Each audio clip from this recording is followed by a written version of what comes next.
सुस्वागत. श्री वेंकटरमण प्रसाद. प्रथमतः श्री विघ्नहर्ता गणरायाला वंदन करू. आलेल्या नाट्य प्रेक्षकांचे आभार मानू आणि श्री रंगदेवतेवर नतमस्तक ठेवू. श्री वेंकटरमण देवाच्या वार्षिक चैत्र पौर्णिमेच्या रथोत्सवाने श्री वेंकटरमण प्रसादित बलभीम नाट्य संपदा मुळगेरी प्रस्तुत सहर्ष सादर करीत आहोत सामाजिक 3 अंकी नाटक नट सम्राट. लेखक विभा शिरवाडकर, दिग्दर्शक श्री रामकृष्ण सातेरीकर, नेपथ्य पार्श्वसंगीत किरण कलाकेंद्र डिचोले, ध्वनी संकलन श्री यशवंत नाईक गोवा. या नाटकात ठाकणारे कलाकार अर्थात पात्र परिचय: नंदन कुमार प्रसाद नाईक, शारदा कुमारी शारदा शेटकर, सुहास उर्फ ठमी कुमारी आरोधी विनेश नाईक, सुधाकर श्री उल्हास नाईक, नलू सौ प्रेमा माळशी, विठोबा श्री विलास देसाई, आसाराम श्री मारुती नाईक, कळवणकर श्री राजा कांबळे, सौ कळवणकर शैला काणकोडकर, राजा श्री मारुती तोडुरकर, इन्स्पेक्टर बना नाईक आणि प्रमुख भूमिकेत अप्पा बिलवलकर श्री प्रशांत बाणावरी आणि कावेरी सौ सोनिया शेट्टे. बलभीम नाट्य संपदा मुळगेरी प्रस्तुत सहर्ष सादर करीत आहोत सामाजिक 3 अंकी नाटक नट सम्राट.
माफ करा रसिक मित्रांनो, माफ करा.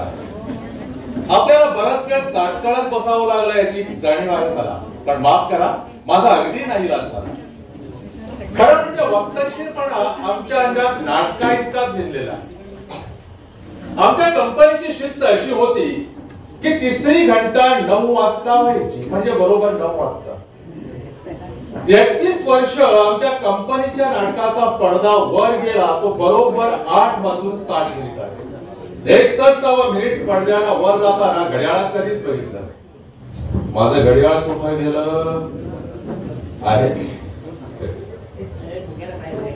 गणपतराव जोशी हे घड्याळ माझ्या हातात मानलं. नागपूरला हेमलेटचा गौरव झाला तेव्हा सारखं असं जवळ ठेवावं लागतं. आमची समजूत मनात रुतून बसली आहे की जोपर्यंत हे घड्याळ चालणार आहे तोपर्यंत सारं काही चालणार. असो, अर्धा तास उशीर झाला, ठीक आहे. आजपर्यंत आपण मला सांभाळून घेतलं, त्याचप्रमाणे आजही मला सांभाळून घ्या असा मला विश्वास वाटतो. तर रसिक मित्र हो, नाही, मी आपल्याला नारायणरावाप्रमाणे माय बाप पंत जाते असं काही म्हणणार नाही, कारण नारायणरावांच्या त्या लढीवेळ प्रतिमाला ते साधून दिसले. नारायणराव म्हणजे या रंगभूमीवरील एक अपूर्व घटना, फुटलाईटच्या प्रकाशात उगवलेला एक इंद्रधनुष्य, सुगंध असलेला स्वर आणि स्वर असलेलं चांदणं, आणि आमच्यासारखे नट म्हणजे खडकासारखे ओबडधोबड आणि पावसाळी ढगाप्रमाणे गडगडणारे. पण आमची अशी सलगी आपल्यालाही फारशी पसंत पडायची नाही. आणि माफ करा, इतका नम्र होणंही मला आवडत नाही. आपण माझ्यावर प्रेम केलं, पण हे प्रेम आपण भिक्षा म्हणून माझ्या कटोऱ्यात घातलंय का? नाही, तुमचं प्रेम मी जिंकलंय. 40 वर्ष रोज रात्री प्राणपणाला लावून मी ते जिंकलंय. गणपतराव बेलवलकर फार अहंकारी आहे असं लोक म्हणतात. म्हणू दे. वयाच्या 15व्या वर्षी माझ्या घराच्या चारी भिंती चारी बाजूला कोसळून पडल्या. डोक्यावर आकाशाचं छप्पर दिसायला लागलं. सराई नसलेल्या वाळवंटातून मी प्रवास करू लागलो. पायाला जाळीत होती जमीन आणि मस्तकाला जाळीत होतं आकाश. पण या अदृश्यातून कुणीतरी मला सारखं हाकारित होतं. कुणी अंधारून गोंजारून, तर कुणी चाबकाचे फटकारे मारून. पण या जळत्या प्रवासातच मला साक्षात्कार झाला की मला जगायचं आहे ते या रंगभूमीवर आणि या रंगभूमीसाठी. 40 वर्षापूर्वी उदऱ्याची शिंदेशाही पगडी घालून या नाट्य क्षेत्रात प्रवेश केला. पुढचं सारं काही तपशील मी आपल्याला सांगत नाही, मला ते आठवतही नाही. पण मी एवढंच सांगू शकतो की मी किनारा गाठला. गणपतरावांची शाबासकी मिळवली, लोकमान्यांचे आशीर्वाद मिळवले आणि आपल्यासारख्या रसिकांचं प्रेम मिळवलं. नटाला जे जे हवं असतं ते या गणपतराव बेलवलकरांनी मिळवलंय. आता या संतोषाला जर अहंकाराची धार आली तर आपणच मला क्षमा करायला. आणि खरं सांगू, म्हातारपणात थोडा असा अहंकार हवा, कारण भोवतालची पोकळी जरा भरून काढता येईल. पण रसिक बंधू भगिनीनो, मी आपल्या पायाशी लीन आहे. लाचार नाही पण लीन आहे. इथं पाहिले आहे मी पंढरी आणि काशी. आपणच माझा पुतळा घडवला आहात. ही संतोषाची जहागीर आपणच मला दिलीत आणि नट सम्राट या पदवीनं आपणच माझा गौरव केला. सफल आणि समाधानी म्हातारपण म्हणजे गुलाब कावणीचं फूल असतं आणि ते मला मिळालंय. 2 पोरीच्या रूपानं सारं जग सापासारखं उलटल्यावर राजा लिअर काय म्हणाला होता आठवतंय? हे स्वर्गस्थ शक्तीनो, ज्या खडकाची अभेद्यता माझ्या मनाला, मला हवं आहे सामर्थ्य सहन करण्याचं, फक्त सहन करण्याचं. वयानं आणि व्यक्तीनं लक्तरलेला हात निर्मा उभा राहिला आहे. हे दैवतानो, आक्रोश करीत तुमच्या दाराशी, त्याला फक्त दान करा सहन शक्तीचा, फक्त सहनशीलता.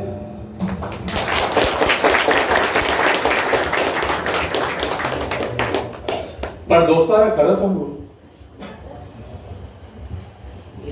दुःखाप्रमाणे सुखाचा बोजा देखील म्हाताऱ्या माणसाला सहन होत नाही.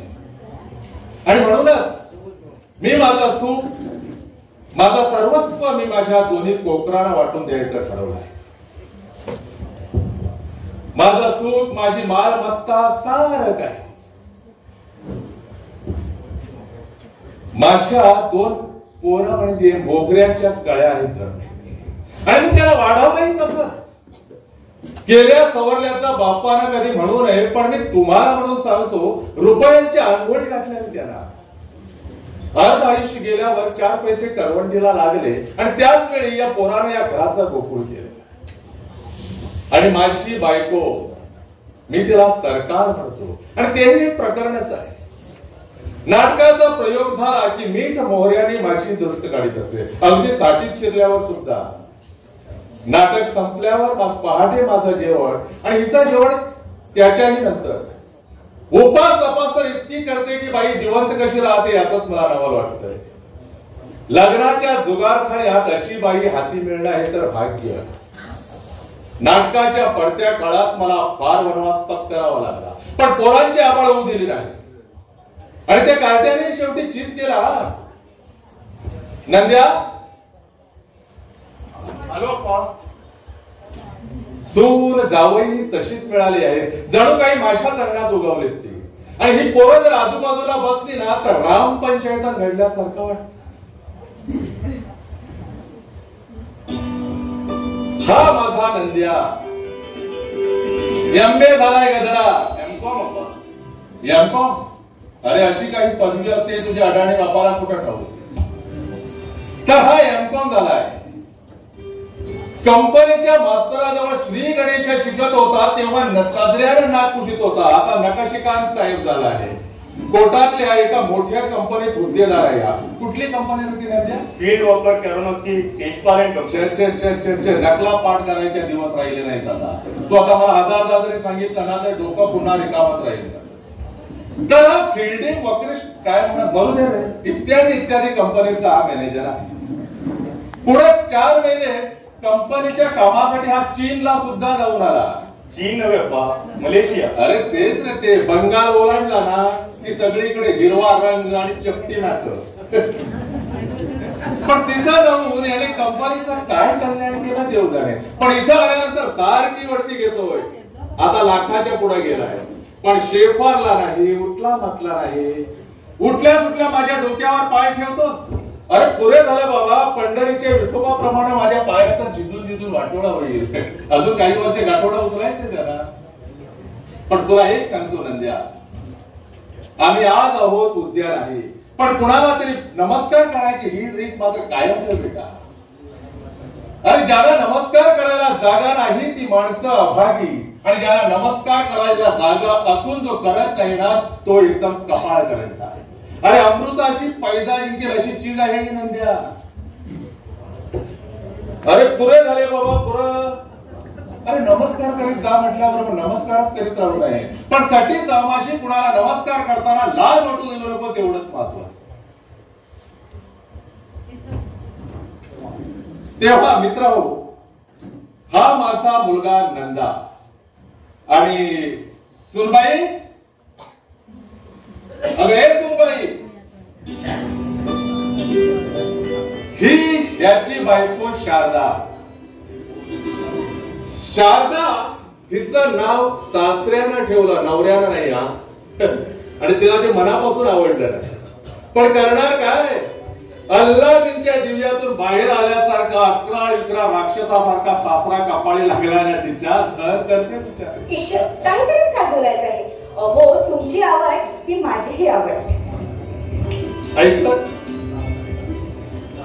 झाला का निकाल. महाबळेश्वरी मगाची बुदली आहे, पावलो पावली गोड बोलून असं जीव घेणारे. आणि कडे कपारीत उड्या मारणारी माझी बकरी कुठं आहे.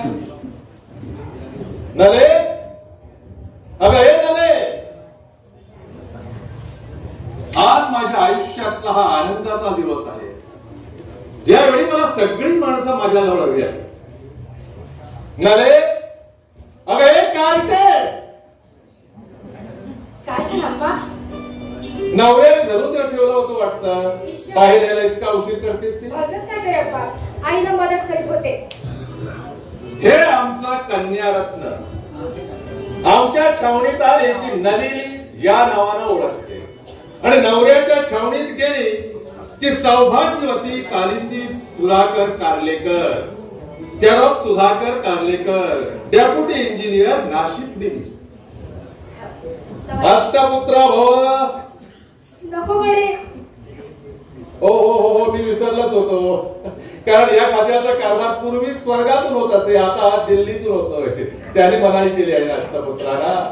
ठीक आहे, तुझ्या मनात असेल ते घडो, हा आशीर्वाद आहे पोरी. तर हिरा BA पर्यंत पहिला वर्ग कधीच चुकवला नाही.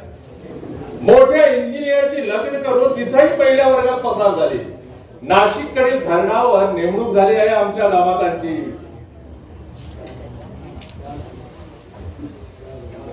या या जावई बापू या.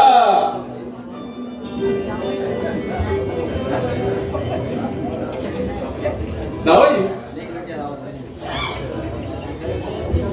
तुम्हाला पुढच्या परीक्षेसाठी जर्मनीला जायचं आहे ना? ऐकलंय ते आपण. विचार आहे, कितपत जमता ते पाहायचं. जमेल जमेल, सारं काही जमेल. जिथं सासरा आहे तिथं मार्ग मोकळा आहे.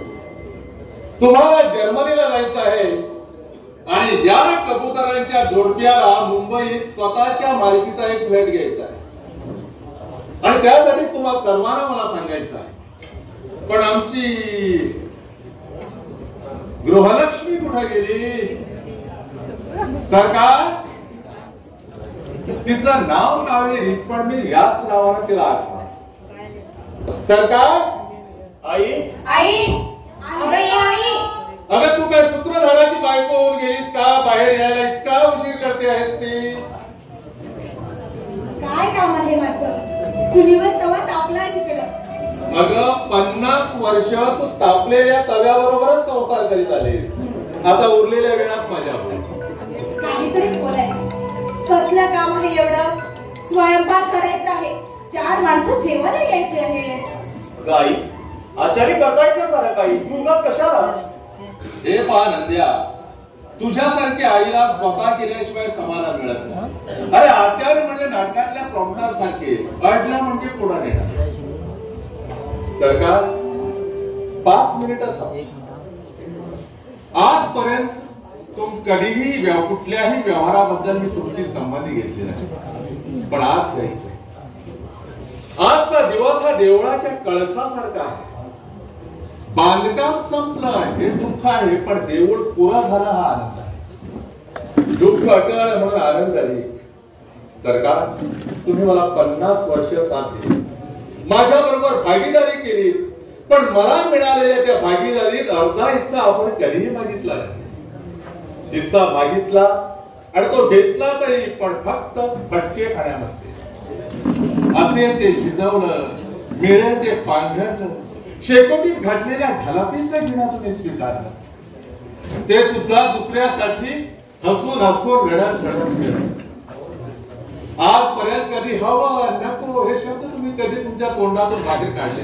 हे काय चालवलंय म्हणत? हवं नको म्हटलं नाही, यात काय कौतुक केलं मी? मला हवं होते ते सारं काही मिळालं, अगदी शिगोशी घरून मिळालं. आणि जे मिळालं नसेल ते हवं होतं कोणाला, आणि ते मिळावं अशी कल्पना सुद्धा आली नाही मनामध्ये. आज प्रथमच एवढं मोठं भाषण केलंस तू माझ्यासमोर. एक नाटककार म्हणायचे की पुरुषाचं वय झालं ना की त्यांची पोट आणि बायकाच्या जीवा फुटायला लागतात. ठीक आहे, त्या पोरानं मी आता कृतार्थ झालोय. दुसरा अंकही संपून गेला आहे आणि आता तिसऱ्या अंकाला सुरुवात झाली. दिवसा दिवसानं मी अखेरच्या भरतवाक्याकडे प्रवास करतो. पण परमेश्वर नावाच्या नाटककाराला हे नाटक कधी आणि केव्हा संपवावं असं वाटेल याचा लेख नाही. पण त्याचा वरदहस्त हजारो रसिकांच्या द्वारे आज माझ्यापर्यंत पोहोचला आणि या घटनेला मी कृतार्थ आहे. पोरानं, दुःख जवळ ठेवावं आणि सुख वाटून द्यावं ही शिकवणूक माझ्या नाटकाने आणि नाटककाराने मला दिली. कुणीतरी इथंच बसलेल्याने म्हटलंय मला की चंद्रमणे स्वतःचा कलंक स्वतःजवळ ठेवतो आणि चांगलं मात्र त्या दुनियेला वाटतो.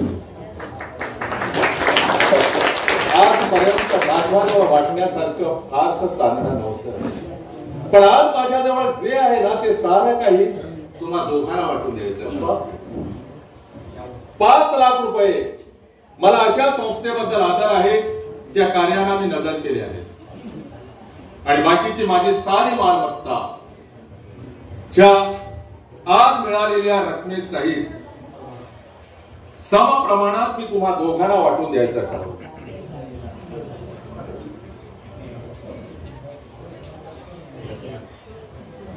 पण आप्पा हे ईश्वर एवढे सगळं मला हात मारले का? जाते मी, भात करपून जाईल तिकडे. थोडा वेळ थांब, तुझी संमती आहे? अहो नसायला काय झाली, तुम्ही कराल ना मला प्रमाणात.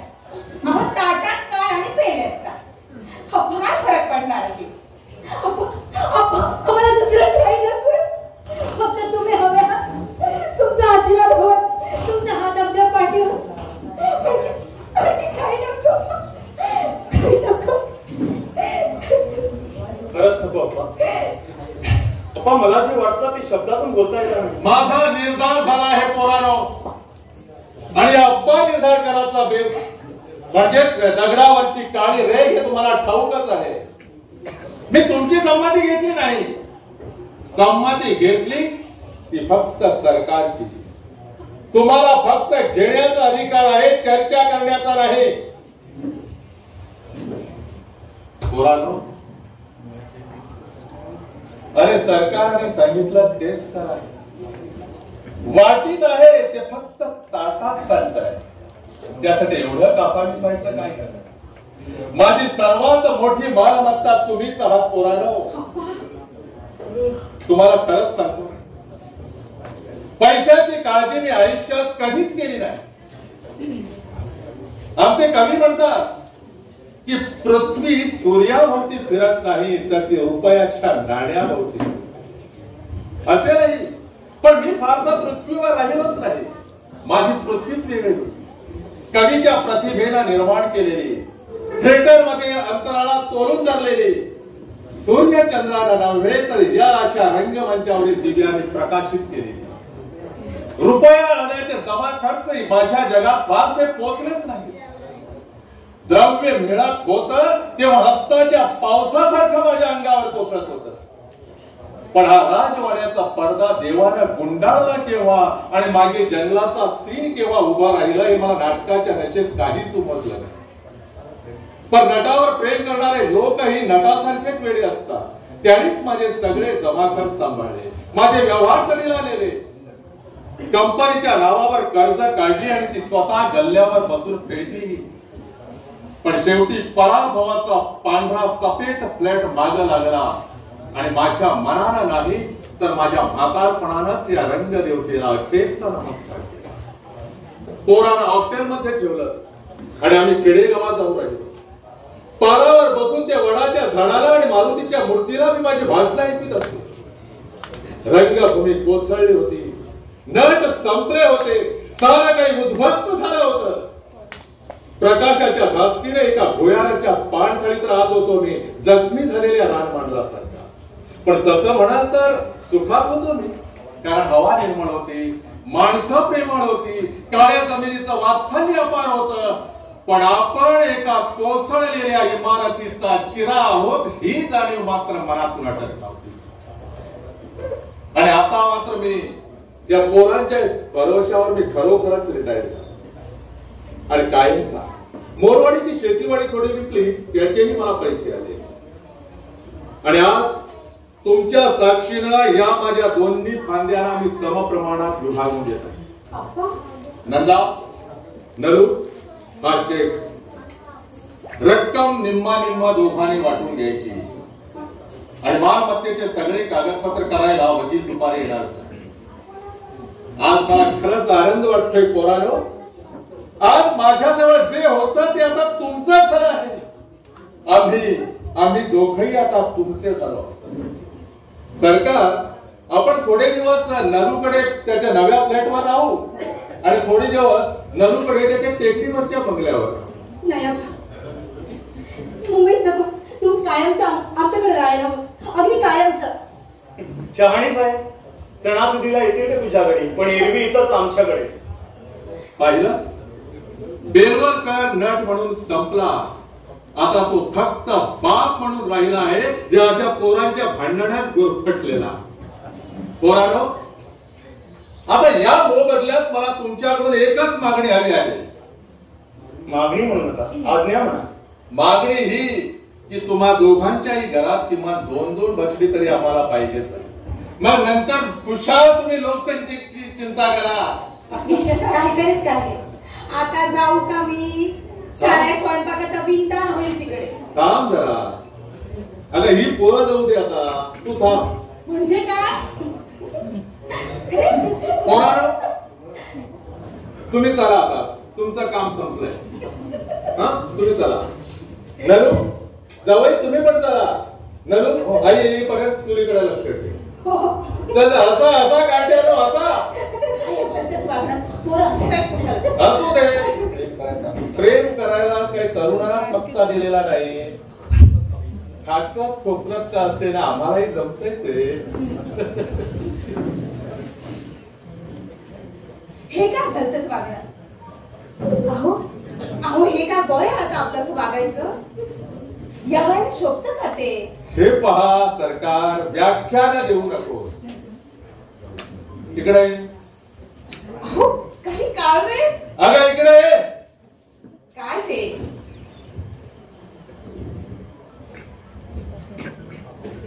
हे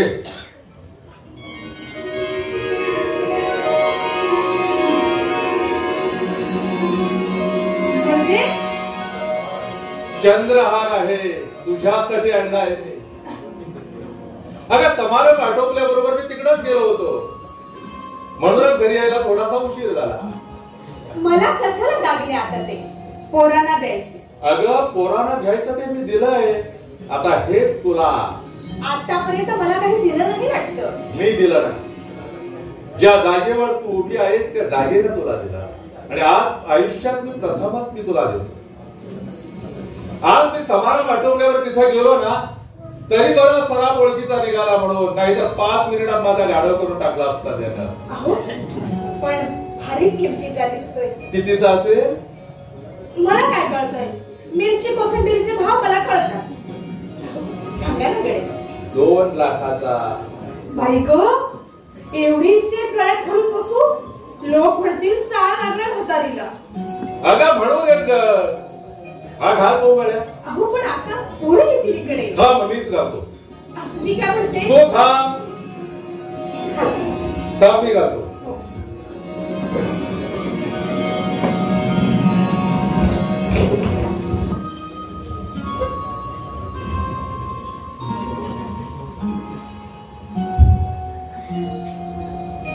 छान दिसतेस ना? बाई ग, कसं दिसतंय? आवडला? कठीणच आहे आता सगळं. नको समजून कळतंय ते मला. हे आता मी शब्दातच सांगायला हवं का? आता जायला हरकत नाही, पण सरकार माझी निर्वानिराव कशी वाटली तुम्हाला? घ्या, पुन्हा आपले येणे माझ्या मागल्या. अहो, आपलीच पोरं ती. पण काय? मी म्हणते आजच हे सगळं करायला हवं का? माणसं वाईट नसली तरी हातार पण वाईट असतं. पुढचं वाढलेलं ताट द्यावं, पण बसायला पाठ देऊ नये माणसांना. म्हणजे ही पोरं काय आम्हाला रस्त्यावर काढतील? अगं काढू देत. पंढरपूरला माझे बाबा सराफे आहेत ना, ते माझ्या ओळखीचे आहेत. त्यांना सांगेन मी की आई बापाने टाकलेल्या पोराप्रमाणे पोराने टाकलेल्या आई बापासाठी एक आश्रम काढावा. जाऊ मी तुमचं टॉनिक पाठवून देते. अगं टॉनिकच्या आयुष्यात जगतो आहे मी. टॉनिक नको, फक्त मला एक कपभर चहा. बर, चहा, तुमच्या हाताचा चहा. चालेल. चहा. अगं चहा, अगं चहा, चहा. आसाराम, सरकार, सुनबाई. हा घ्यायचा हा. आई साहेबांना सांगितलं असं ओरडायचं नाही म्हणून. नाही ओरडणार. पण सरकार मोठ्या बाई बाजारात गेल्या आहेत. हर एक गोष्टीला बाबांना पाहिली लागते. काही म्हणाला काही नाही. हा तो त्या लवकर दूर टाका हो. ज्या आता साहेब ऑफिसात येतील. त्यांना मला चहा पाणी करायला पाहिजे. हो हो नंद्या यायची वेळ झाली आहे ना. कितीतरी दिवसात कांदा दिसलाच नाही. तब्येत ठीक आहे ना त्याची? फर्स्ट क्लास आहे. तो बाप जायचं. आणि ठमी आली का रे? हा आत्ताच आले ताई साहेब. तिला म्हणावं हो म्हणतो पाठ आहे मला. अजून बहिरा होत नाही मी. आंधळा व्हायला लागलोय पण बहिरा होत नाही. सृष्टीची ही मेहरबानीत आपल्या कानाला चिकटून गेली आहे एखाद्या चिरंतन शापासाठी.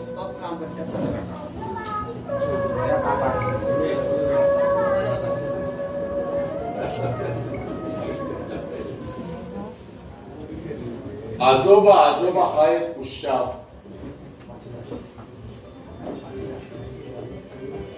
माझी लाडकी आणि ठमी.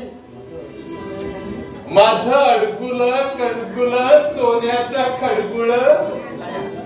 ए भावाने मी येणारच नाही. हा? जा, कधीच नाही येणार. एक खटियाळ मावशे तू काय मानाप्पा मागतील भामिनी समजतेस की काय? येता येता येत नाही म्हणायला.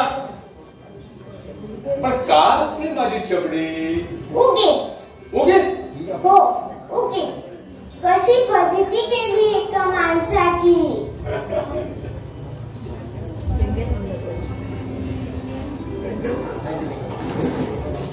ते भामटे आमच्या शाळेत की नाही आजोबा आज एक फार मोठी मजा झाली. काय झालं? मास्तरीण पळाली? ईशा असं काय बोलतो? आमच्या बाईनं मासरे नाही हा म्हणायचं. फार छान आहे आमच्या बाई. अगं पण ठमी मजा तरी कसली आली ते तरी सांगशील? फार मोठी गंमत झाली. पण आधी आमचा एक ऐका मग मी सांगेन. काय ते सांगू? सांग. एकदा तुमचा तो नाटकातला मोठा आवाज काढून दाखवा. मला फार मजा वाटते तसं ऐकायला. अगं पण मोठा आवाज काढायला काहीतरी विषय तरी पाहिजे. शिव्या घेऊ का तुला? तेवढा एवढं एकदम चाटकीनं लक्षातच आहे माझ्या. घ्या खूप घ्या. पहा बरं नाहीतर आमची बजरी रुसेल. हा नाही करणार. घ्या. मग आमची ही एक अट आहे. आधी तू आम्हाला शाळेतली गंमत सांग. मग मी तुला मोठा आवाज काढून दाखवीन. नाही आधी तुम्ही. नाही आधी तू. बर सांगू? सांग. आज की नाही एक पाहुणे आले होते आमच्या शाळेत. खूप मोठे होते कविता. मी कविता म्हणून दाखविली. तेव्हा ते म्हणाले तुझं नाव काय? मी म्हटलं मध्ये बोलायचं नाही. मी म्हटलं माझं नाव सुवासिनी रंजन बेलवलकर. ते म्हणाले कोण हे बेलवलकर? मी सांगितलं आमचे बाबाचे बाबा मोठे नट होते. आणि हे सांगितल्याबरोबर शी गंमत झाली आजोबा. ते एकदम उठले आणि म्हणाले तू गणपतरावाची नात? मी म्हटलं हो मी नाट्यांची. आणि मग आजोबा ही कितीतरी वेळ पाहतच उभी राहिली माझ्याकडे. आणि मग म्हणाले भाग्यवान आहेस मुली तू. गणपतरावांना नमस्कार सांग माझा. अगं पण थांबते कोण होते ते? पण कोणीतरी फार मोठे आहेत ते म्हणाले तुझ्या आजोबाकडून मी लहानपणी संदेश घेतला होता. अजून जपून ठेवलाय तो. ते गेल्यावर सगळ्या मुलींनी पाठीवर थापट्यावरून मला नुसता भंडावून झाले. हे की नाही मज्जा? वा वा फारच मजा आहे. पण मला मास्तरीण पळाली असती ना तर जास्त मजा आली असती. पुन्हा तेच. आजोबा मलाही संदेश द्या ना तुम्ही. मी संदेश देऊ? हो दिलाच पाहिजे. आता मी कोण संदेश देणारा? कृष्णाजी प्रभाकर की राम गणेश गडकरी, संदेश नाटककाराने घ्यायचा असतो, नटाने नाही. आम्ही फक्त लबाड इकडचा माल तिकडं टेकणार. मग त्यांना कसं दिलं ते खोटं बोलले वाटतं. त्यावेळी मी गाढव होतो, सत्यापेक्षा तरी जास्त. कोणीतरी शाळा कॉलेजातली पोरं समोर आली ना तर डोळ्याची देवळं करून काहीतरी घनघोर सुभाषित ठोकून देत होतो. ते सारा चोरीचा मामला, कर्ता गडकऱ्यांचा आणि क्रियापद दुसऱ्यांचं. मला नाही माहित जा, मला संदेश दिलाच पाहिजे. लोकांना देता आणि आम्हाला तेवढा नाही. अगं नटके, मला आता होत नाही. माझा हा हात आता सिमेंटच्या मिक्सर सारखा थरथर कापायला लागतोय. क काढायला गेलो तर ख होतोय, ड काढायला गेलो तर ढ होतोय, आणि तो उडी मारून तुझ्या डोक्यात शिरेल. मग लिहू नका, नुसताच सांगा. नुसता सांगू? हो, नाहीतर मी तुमच्याकडे पुन्हा कधी यायचंच नाही. आले तरी बोलायचे नाही. अगं हे महामाई, अशा भलत्या सलत्या धमक्या देऊ नकोस तुम्हाला. तू आली नाहीस तर फट तशी फुग्यासारखा फुटून जाईल मी, आणि मग तू माझ्या आजोबा करत राह. असं बोलायचं नसतं. सांगा ना लवकर संदेश. तर मग ऐक, संदेश दिल्यावर मी मागितले तू घ्यायला पाहिजे. कबूल कबूल करा. करा. तर मग ऐक, सूर म्हणतो साथ दे, दिवा म्हणतो वात दे, उन्हामधल्या म्हाताऱ्याला फक्त तुझा हात दे. आभाळ म्हणतं सावली दे, जमीन म्हणते पाणी दे, माझ्यासारख्या आजोबाला फक्त तुझा पापा दे. नाही जा, मी नाही. अगं भामटे, आमचं सगळं कुठं ऐकलं तुम्ही? आधी मोठा आवाज काढून दाखवा. नाही आधी पापा. नाही आधी आवाज. नाही आधी पापा. हे पण मी तुला. नाही आधी पापा. आधी आवाज. आधी पापा. आधी आवाज. नकटे, भामटी कुठली? चोरटी. भामटी चोरटी कुठली? खबरदार माझ्या मुलीला अशा वेड्या बाबड्या शिव्या द्यायला. ती काही रस्त्यावर पडली नाही तिला चोरटी आणि भामटी म्हणायला. पण सुनबाई, 100 वेळा सांगितलंय मी तुम्हाला, कुणाशी बोलायचं आहे तर शुद्ध बोलत जा. अष्टोप्रहर अशी आरडाओरड आणि शिवीगाळ करत जाऊ नका म्हणून. आई नाही ग, ती शिव्या देत नव्हते मला. मीच सांगितलं होतं. गप्प बस. मोठा आवाज काढून दाखवा. तू सुद्धा त्यांच्या नादानं भंगरं खायला लागले आहेस. तुला किती वेळा सांगितलं मी की या खोलीत यायचं नाही म्हणून. कशाला आली तिथे तडफडायला? नाही यायचं. तुला मी बजावून सांगते, पुन्हा जर या खोलीत पाऊल टाकलंस ना तर तुझ्या पायांना दाग देईन हवी. म्हणे मोठा आवाज काढायला सांगितलं आहे. अगं माझ्या डोक्याचे तुकडे तुकडे व्हायला आले आहे तो आवाज ऐकून. डॉक्टरनी मला सांगितलं आहे की शांतपणे विश्रांती घ्या म्हणून. हा असला शांतपणा आणि ही असली विश्रांती या घरात येऊन वनवास झाला आहे माझा, वनवास. आपल्या सुटल्या सर्वांना शिव्या द्यायच्या. थोडं बिनसलं, कुठे वेळ झाला की आरडाओरडा करायचा आणि घर डोक्यावर घ्यायचं. वेळी अवेळी नाटकाचे डायलॉग म्हणून आमचे कान पिटवायचे. शिष्टाचार नाही, सौजन्य नाही, सभ्यता नाही. आपण कुठल्या वस्तीत राहतो? आपल्या शेजारी पाजारी कोणती बिराडे राहतात. कसला कसला म्हणून विचार करायचा नाही. आता हे मला सारं असह्य व्हायला लागलं आहे. हे आले ना की यांना विचारते की एक तर यांना घरात ठेवा, नाहीतर मी तर या घरात राहीन म्हणून. माझ्यावर रागव गं, मला मार हवा तर. तू माझ्या आजोबावर रागव नकोस गं आई. मोठी आई आहेस मला शहाणपण शिकवायला. मला ठाऊक आहे माझ्यापासून तुला दूर ओढले आहे यांनी. तुझ्यापासून दूर ओढली? हो तुम्ही. तुमची वळणं कळतात हो मला. चला पुन्हा जर ते पाऊल ठेवलं ना तर. आजोबा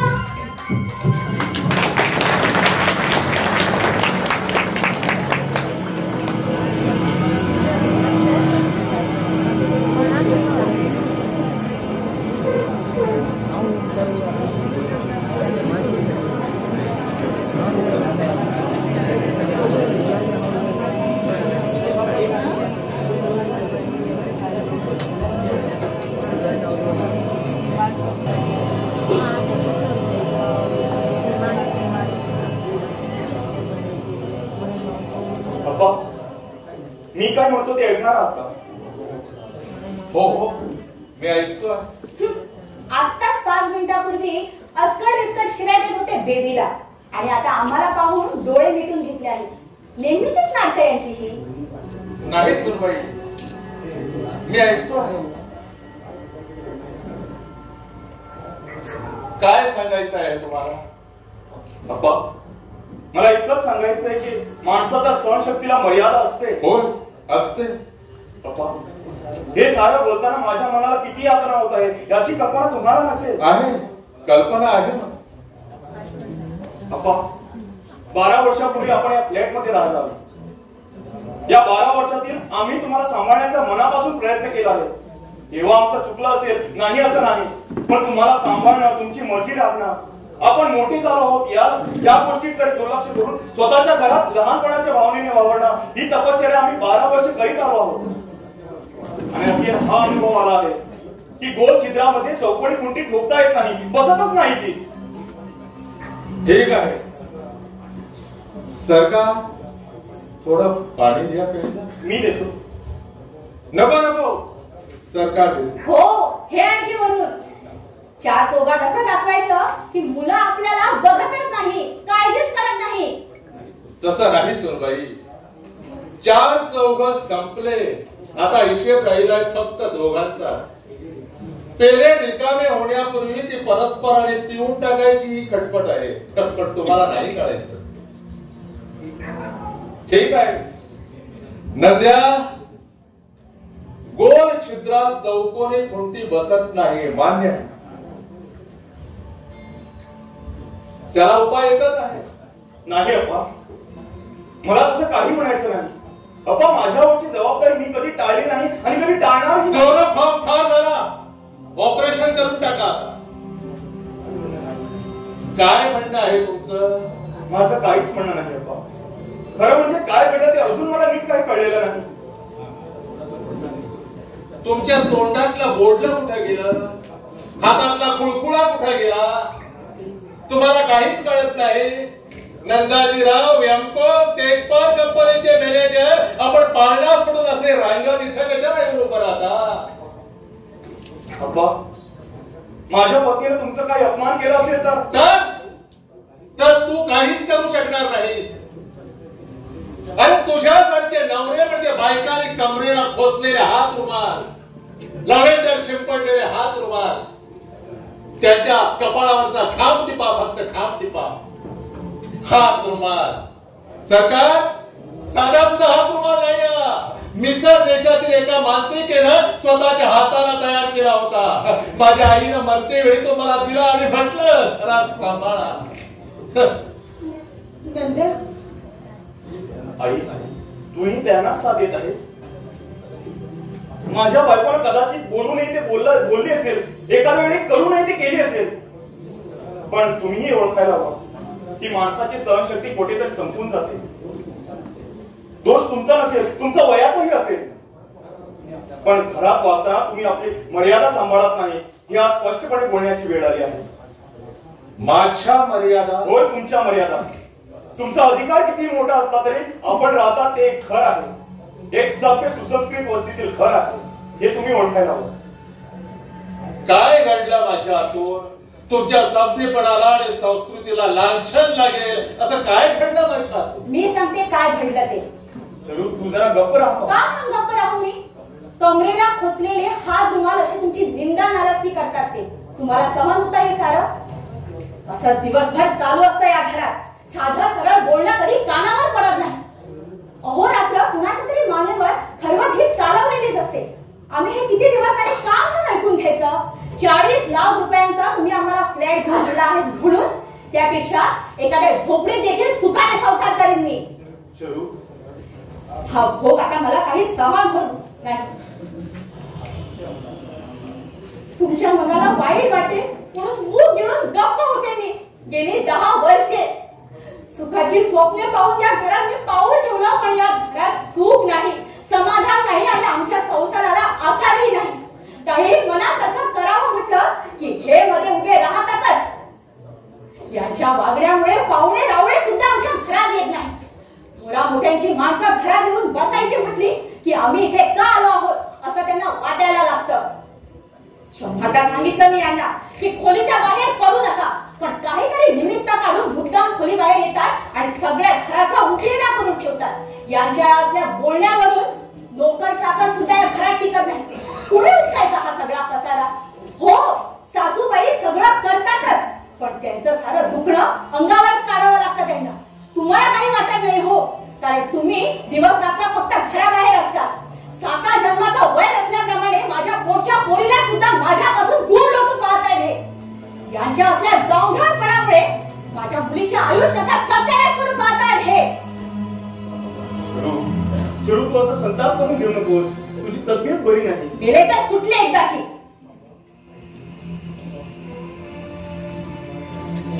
अप्पा, आई, तुम्ही या घरात सुखानं राहावं अशी माझी इच्छा आहे. शारदा रागाच्या भरात वेडा वाकडा बोलली असेल तर मी माफी मागतो त्याबद्दल. पण एक निक्षूर सांगतो, शारदा या घरची मालकी नाही. आजपर्यंत जे झालं ते झालं, पण यापुढं तुमच्या संमती तिची एकही तक्रार माझ्या कानावर येता कामा नाही. मला कळतंय आपली जग वेगळी आहे. आम्ही तरुण आहोत. तुमचा म्हातारपण झाला आहे. मुलगा म्हणून माझं कर्तव्य मी जाणतो, पण आपले चिखलाचे पाय आमच्या संसारात आणून आमचा संसार मलिन आणि अमंगल करण्याचा अधिकार तुम्हाला नाही. तुम्ही जमून घेतला पाहिजे. अप्पा, मी हजारो तुमच्या पायावर डोका ठेवेन, पण माझ्या संसाराचा आणि सारथीचा बळी तुमच्या पायावर देणार नाही. आसाराम, चोपटला गाडी तयार ठेवायला सांग. आम्हाला तेजपाल साहेबांकडे जायचं. चलो 10 मिनिटाच्या आत तो तयार. मी फोन करतो त्या. हो, आलेच मी. आजारा, यांच्या समोर मी तुला बजावून ठेवते. आम्ही बाहेर गेल्यानंतर सुहासला या खोलीत मुळीच येऊ द्यायचं नाही. हट्टच धरला तर कडीला बाहेर यात सुटायचं नाही. हा,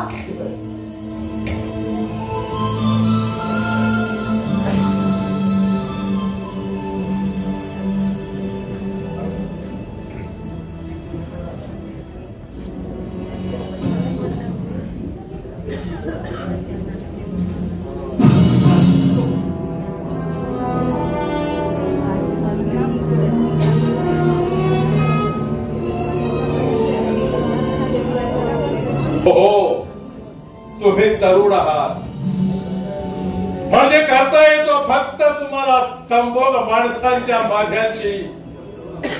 पण तरुण आहेत कावळे, तरुण आहेत गिधाड, तरुण आहेत रस्त्यावरची गाढवा आणि नरकातले सूक्ष्म देही सुद्धा मैथून करतात कीटकांची, आणि कीटकांची जमात वाढवून मारून जातात कीटकांप्रमाणे. ज्या देह भोगाच्या आंधळ्या दलदलीतून उठून उभा राहिला एक माणूस, तुमचा आमचा बाप.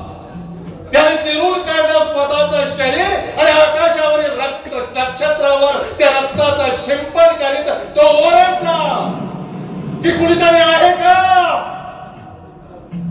दशा दिशातून उत्तर आलं, होय होय, मी आहे, मी आहे आणि माझ्यातही तूच आहेस. या आश्वासनाचा सोबरस पिऊन त्याने सूर्याच्या चक्रावर कातून काढलं एक नवीन विश्व, आणि तिथं झाली मरकटांची माणसं, अमृतांचे झाले मंत्र आणि स्वरांचा झाला संगीत, आणि या जनावरी जीवनांच्या खडकावर उभं राहिलं एक विराट सुंदर देवालय. आणि तिथं माणसाला सापडला ईश्वर, आणि तेच ईश्वराला सापडला घर. या बापाला विसरा, या बापाला विसरा, पण त्या बापाला विसरला तर पहाडामध्ये जागा धरून बसलेली गिधाड फडशा पाडतील निमिषार्धात, तुमचाच नव्हे तर साऱ्या मानव जातीचा.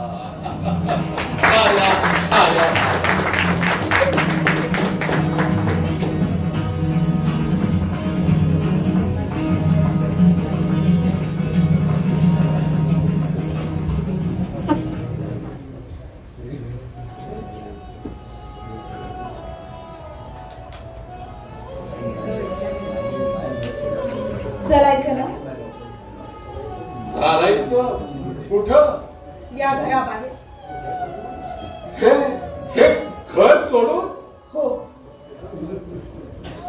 कुठे जाणार? सरकारने मी असा लुळा बांधला. माझ्यावर भरोसा आहे तुमचा? तुमच्यावरल्या भरवशाशिवाय माझ्याकडे काय शिल्लक राहिलं? पण कुठं येणार तुम्ही मला सरकार? आपण नलूकडे जाऊ, राही नगरला, पहाटेच्या गाडीत. आणि आजची रात्र स्टेशनवर काढू, नाहीतर कुठे झाडाखाली राहू. पण इथं नाही. तुमचा अपमान तुम्ही एक वेळ सहन करा, पण मी राही सहन करायची. पण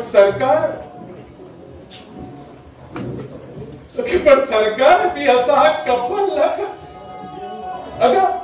अगं खिशात दमडी नाही माझ्या. त्या दिवशी नंदरने तुम्हाला पैसे देण्याचं नाकारलं, तेव्हाच मी माझा चंद्रहार मोडून आणला एका ओळखीच्या माणसाकडून. कुठला चंद्रहार?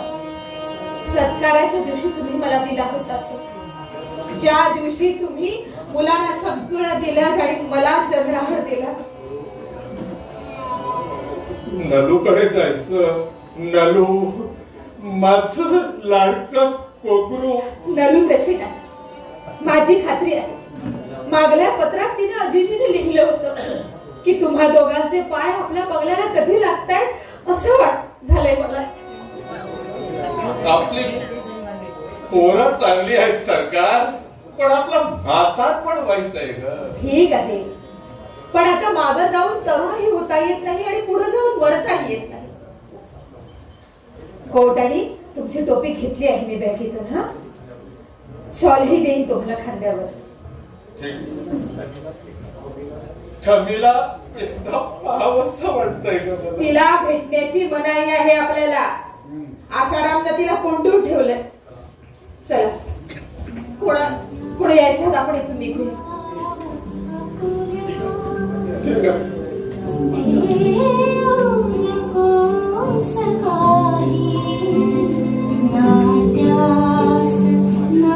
माझी लाडकी ठमी, माझा अडकुला खडकुला, माझे हजार आशीर्वाद आहेत बेटी तुला. नंद्या तुलाही, सुनबाई तुला, सगळी जण सुखात राहा.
गेली.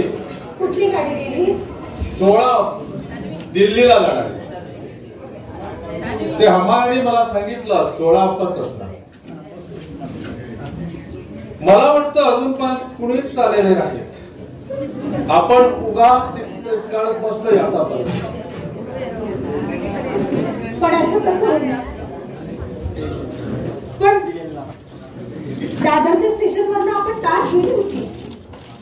अगं तार माणसांच्या घरापर्यंत पोचतात, मनापर्यंत पोचत नाही. घराची दारं उघडी असतात पण मनाची दारं बंद असतात. पण नलीनं मुद्दाम लिहिलं होतं पत्रात आमच्याकडे या. ते सगळं खोटं होतं. आपली पोरं खोटं बोलणार नाही. सरकार या दुनियेत खरं खोटं असं असत नाही. खरी असते ती सोय आणि गैरसोय. सगळ्यात चांगले पाहुणे हे की ते येतात म्हणून सांगतात पण येत नाहीत. आणि आमचं काय झालंय, आम्ही येतो म्हणाले आणि यायला निघालो, म्हणजे आमचं कौतुक संपलं.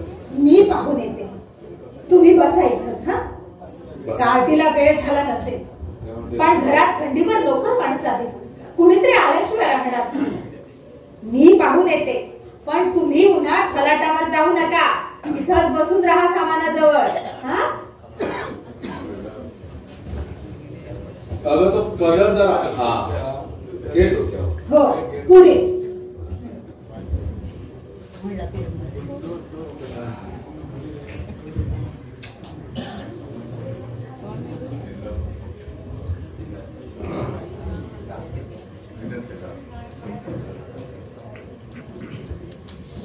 काहीतरी घोटाळा झाला असं दिसतंय, नाहीतर एवढा उशीर काय झाला? काय घोटाळा म्हणजे काय? प्रचंड घोटाळा. भावबंधनात म्हटल्याप्रमाणे पेशवाईच्या अखेरी त्रिंबकची डोंगऱ्यानं माधवलेला नसेल तेवढा घोटाळा त्या टांगेवाल्यांनी आणि त्या घोड्याने माजवला. नमस्कार करतो अप्पासाहेब. माझं नाव विठोबा. सरकार, हा भक्तवत्सल पंढरीनाथ अखेरी कुठं भेटला? हॉटेल पाशी चहा पीक बसला होता. साहेब, बाईना साहेब बरोबर कचेरीत जायला हवं होतं. कोणी परदेशी पाहुणे धरणाचं बांधकाम पाहायला येत आहे म्हणून बाईने मला जीप घेऊन स्टेशनवर पाठवलं. पण ऐन वेळी जीप नादुरुस्त झाली. मग मी एक टांगा ठरवला. टांगा निघायला 15 मिनिटं उशीर केला. मैलभर आलो तर एक चाक निसटायला लागलं. त्याची दुरुस्ती करून आलो तर घोड्यानं संपत पुकारला होता. अर्धा तास गेला. मन बेचैन झालं. मुंग्याने मेरू पर्वत तर गेला नाही ना अशी दारुण शंका मनात डोकावून गेली. म्हटलं नाही, असा कोणताही सिंहगड नाही ज्यावर घोरपड लावायला द्रोणागिरीचा कडा नाही. हा द्रोणागिरी एका बैलगाडीच्या रूपाने प्रत्यक्ष झाला. त्यात बसलो आणि इथपर्यंत आलो. हा, त्या गाडीवाल्याला चहा पाठीत होतोच आहे. शाबास शाबास. महासागरातल्या आसमानी सुलतानाशी झगडणारा तो कोलम सहित तुझ्या पुढे शर्मिंदा होईल बेटा. पण शूर पुरुषा, मला एक सांग, तू कुठल्या नाटक कंपनीत होता? हा, नटालाच नटाची ओळख होते.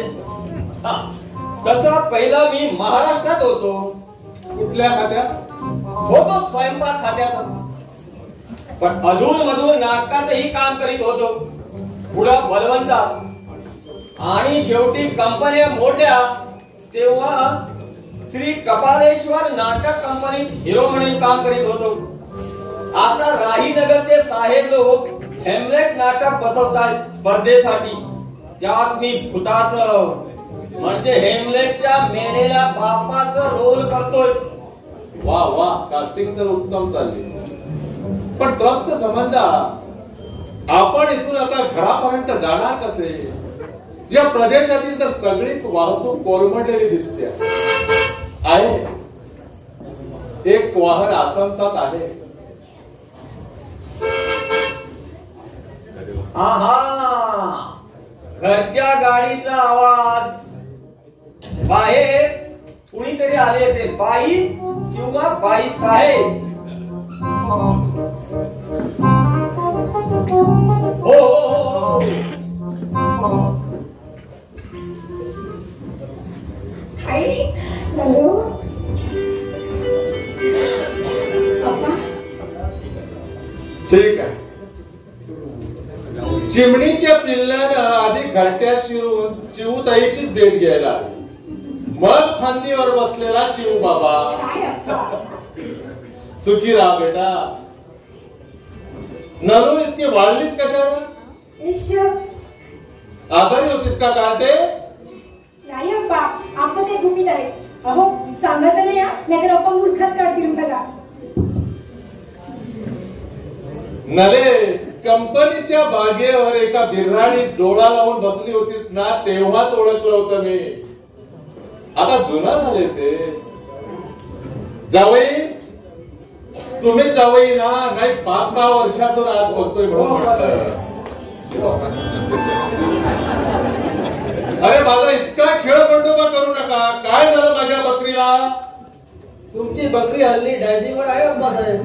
पाला खाऊनच राहते असं म्हणायला हरकत नाही. पप्पा, आता ही गोष्टी कशाला? मिठू, सगळं सामान गाडीत नेऊन ठेव बघू. घे. गाडी ना पलीकडे पेट्रोल घालत नाही. परत आली की शंकरला सांग, आम्हाला आवाज देतो. हा बाई. 1.5 तास ताटकळात ठेवलं आणि आता ही गाई बघ. माफ करा अप्पासाहेब, पण आई, अप्पा, तुमची तार सकाळ 10 वाजता मिळाली आम्हाला. पाठोपाठ नंदूची तार आली सुखरूप पोहोचण्याचं कळवा म्हणून. आणि आमची ना एक एंगेजमेंट आधीच ठरली होती. पण रशियात कॉल आले होते, त्यांना चहा होता. त्याच्यामुळे तुम्ही लवकरच निघालो पहा. गेला वाटतं. आणि घरी आले ना तेव्हा मला जिंकण टाकायचा काय तर गोंधळ. बरं, हा विठोबा इतका अजागड आहे की याला साधा फोन करून गेस्ट हाऊसचा कळवायला सुद्धा विसरला तो आम्हाला. अगं नट आहे तो. नटाचं डोकं राजदूतासारखं एका वेळी फक्त एकाच दिशेला जाऊ शकतं. म्हणजे त्याने सगळं मला नाटकाचं पुराण सांगितलं वाटतं. तुमच्या हॅमलेट नाटकापर्यंत सारं काय. तू काम करतेस ना नाटकात? नाही, मी नाही. यांचे बॉस आहेत ना, ते बसवतायत. त्यांना आवडतात. त्यांचे मिसेस नाही आवडतात. ते बसवतायत. हा फटफट करत आहेत. पण आता पहिल्या प्रयोगात मी यायलाच हवं. हा यायला हवं. हो. कुठून? मुंबईहून. मुंबईहून कुठून? इश्श, असं काय करताय अप्पा?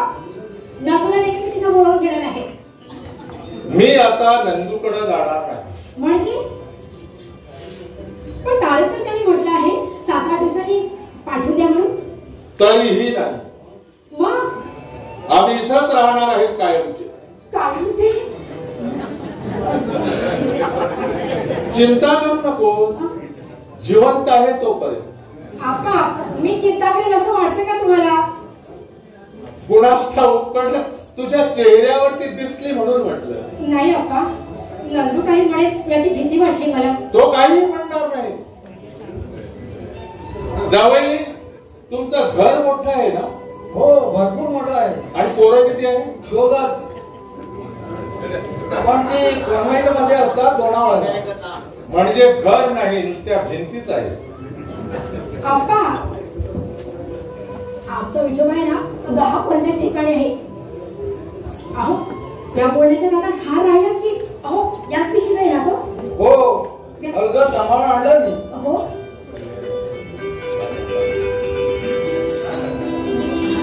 अप्पा, आमच्या दाराच्या फुलाचा हार आहे बरं का. माझ्या हाताने केलाय मी. अगं पण हे सगळं स्टेशनवर कशाला? तुमच्या लक्षात नसेल कदाचित, पण अप्पा आज तुमचा वाढदिवस आहे. आणि आई, तुझ्यासाठी तिने मी घरी गजरे करून ठेवले आहे. या वयात कमी गजरे घालायचे. सरकार, आज गजरे, उद्या 5 वारी पातळ, परवा पीठ बाह्यांचा पोलकर. या कार्टीच्या घरात तडकत नाही. आपल्या घरामध्ये म्हणा ना, मगाशी तुमचा हृदयाचा बघा, तुम्ही इथं राहणार म्हणून, कायम ते राहणार म्हणून खरंच मला फार फार समाधान झालं अप्पा. जे आमचं आहे ते सगळं तुमचं म्हणाला तुम्ही. तुमचं सगळं मानायचं. पप्पा, गाडी आलेली दिसते आहे. चला जाऊया. आई चल. अप्पा, आपली की नाही पोरी फियाट आहे. मी चालवायला शिकले आता गाडी. अरे वा. हो, आज मी चालवणार गाडी. बघा तुमची बकरी आता किती धीर झाली ती. चला चला आई, चल ना. चल अप्पा, तुम्हाला हात देऊ दे. सूर म्हणतो ताप दे, दिवा म्हणतो वाट दे, बाळावरच्या आजोबाला फक्त तुझा हात.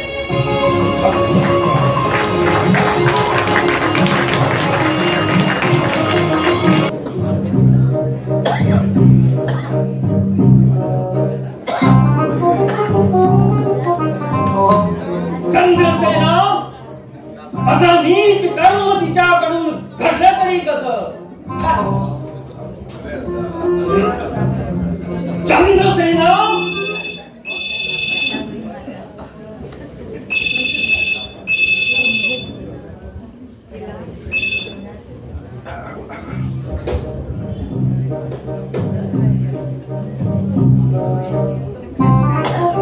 हॅलो, कार्लेकर साहेबांचा बंगला. मी हेमलेटचा बापाचा भूत बोलतोय. माफ करा, मी विठोबा बोलतोय. विठोबा, शुद्धीवर आहेस का तू?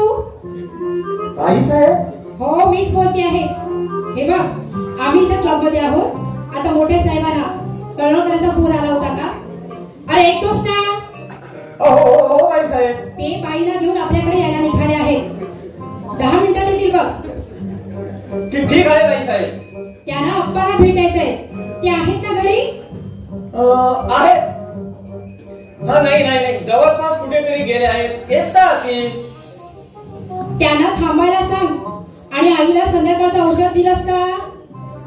हो, दिला बाई साहेब. अजिबात हालचाल करायची नाही म्हणून डॉक्टरने सांगितलंय. काय हवं नको ते विचार तिला. हो हो बाई साहेब. आणि हे बघ, बाहेरचा हो व्यवस्थित आवरून ठेव. अप्पाला केर कचरा करून ठेवला असेल त्यामुळे. दिला बाई साहेब. आणि कपाट्या सरबताच्या बाटल्या आहेत त्यातल्या 3-4 फ्रीज मध्ये ठेवून दे. आम्ही येतोच. हा, शक्यतो लवकरात लवकर येऊ. ठीक आहे बाई साहेब.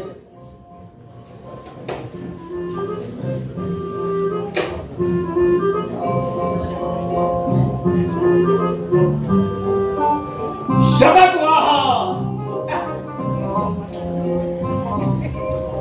शपथ वाहा.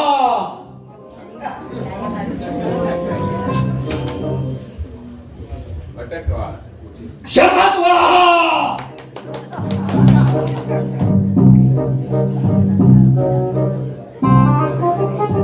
शपथ वाहा. क्षमता, शांत राहा. वाव, गणपतराव बेलवलकर, थेट गणपतराव बेलवलकर, 30 वर्षापूर्वीचे. गाढवा, अशी दांडगाई करून मला भूत काळात नेऊ नकोस. परत बाहेर पडायला त्रास होतोय गो. अरे मूर्खा, अरे जिवंतपणे तुला समज व्हायची कुठली अवतार आली तुझ्या डोक्यात? आप्पासाहेब, तुम्ही विसरलात का? हा? मी हेमलेट मध्ये संबंधाचं काम करतोय. हो हो हो हो. हा, आणि त्याची प्रॅक्टिस चालू होती. विसरत होतो मी. ठीक आहे, चालू दे तुझी तालीम. आप्पासाहेब, पण हे काम करायचं कसं? अरे 70 उलटलेला कुठलाही म्हातारा माणूस समोर उभा कर. अरे वय झालेली माणसं म्हणजे पिशाचच असतात. तिकडच्या हाऊसिंग कॉलनीत नंबर लागत नाही ना म्हणून सध्या इथं वावरीच असतात. कर, सुरू कर. चालेल. आप्पासाहेब, एक डिफिकल्टी आहे. संबंध म्हणतो. काय म्हणतो? हा, पहिल्या अंकातल्या 5व्या प्रवेशात संबंध म्हणतो. त्या व्यभिचारी हलकट जनावरानं 5व्या शब्दांनी आणि कपट वृत्तीनं माझ्या सत्वशील राणीला जाळ जन्माला प्रवृत्त केलं. चंद्रसेना, असं नीच कृत्य तुझ्याकडून घडलंय तरी कसं? आप्पासाहेब, या शेवटच्या वाक्यात कोणत्या शब्दावर जोर द्यायचा? नीचवर, तिच्यावर की घडल्यावर? डायरेक्टर म्हणतो नीचवर, मी म्हणतो तिच्यावर किंवा घडल्यावर. आता आपण सांगा कोणत्या शब्दावर जोर द्यायचा? प्रत्येकावर देऊन पहा. जो मोडे तो सोडायचा आणि जो टिकेल तो धरायचा. बाकीचे सगळे मोडलेलेच असतात. लक्षात नाही आलं? नाही द्यायचं. थोडी भली का? नको साहेब. त्या रामायणाला करून दिली होती भवानी विलास हॉटेल. आपण असे बाहेरून काही आणतात बघा, हे बाई साहेबांना अजिबात आवडत नाही. नाहीच आवडायचं. त्याही गोष्टीचा मनन कर. कोणताही जटिल प्रश्न उभा राहिला की माणसाने मनन करायचं, म्हणजे वेळही निघून जातो आणि उत्तरही द्यावं लागत. या भज्याच्या गारगोट्या होण्यापूर्वी सरकारला द्यायला हवे. तुलाही घे पाहिजे. नको नको. अरे घे रे, मनन करायला चांगले असतात ते. नको साहेब, मला उपास आहे आज. ठीक आहे, चालेल, चालू ठेव तुझी. अप्पा साहेब, आज मोठे साहेब इथे येणार आहेत तुम्हाला भेटायला, नाटकाच्या विषयी बोलण्याकरिता. येऊ का? त्याला पुरून होईल इतक्या मजा दिल्या आहेत त्या रामय्याला.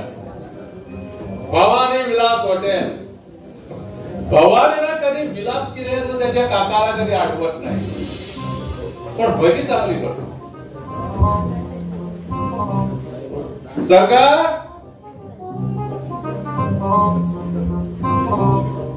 अहो सरकार,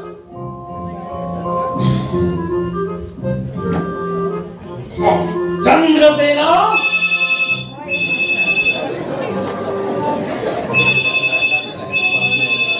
चंद्रसेना,